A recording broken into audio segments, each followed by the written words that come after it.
হস্তান্তর করার জন্য আসি, হাসির পক্ষের মতো আমাদেরকে তাচ্ছিল্য করা হয়, আমাদের কথাই শোনা হয় না।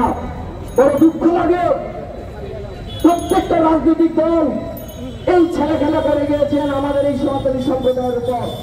আপনারা দেখেছেন 2001 সাল কি অপরিণীয় ধ্বংসাত্মক হামলা চালানো হয়েছে সনাতনী সম্প্রদায়ের উপর। একটি রাজনৈতিক দল শাহাবুদ্দিন কমিশন গঠন করেছিল সনাতনীদের সেই শ্বেতপত্র প্রকাশ করার জন্য, কিন্তু দুঃখ লাগে তার প্রায় 24 বছর পার হয়ে গেছে, আমরা শুধু নামই জেনেছি শাহাবুদ্দিন কমিশন, যে কিনা বর্তমান রাষ্ট্রপতির নামে সেই কমিশন গঠন করা হয়েছিল, কিন্তু তার একটি পাতাও এই বাংলার সনাতনী সমাজ দেখে নাই।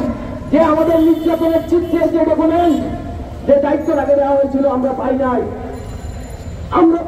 আমাদের সনাতনীদের উপর প্রকাশ্যে ঘোষণা দিয়ে যে হামলাগুলো হয়েছে আমরা দেখেছি রামু, আমরা দেখেছি নাসিরনগর, কুমিল্লার কুরবানপুর, চট্টগ্রামের অভয়নগর, পাবনার সাথিয়া, সুনামগঞ্জের সাল্লা।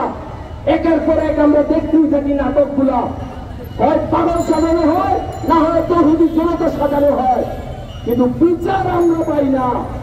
যদি পেতাম, সম্প্রতিকালে জাতীয় দৈনিকে আপনারা দেখেছেন কয়েকশো হামলার, সাম্প্রদায়িক হামলার মধ্যে মাত্র 7টির বিচার কার্যকর অগ্রগতি হয়েছে, আর বাকিগুলো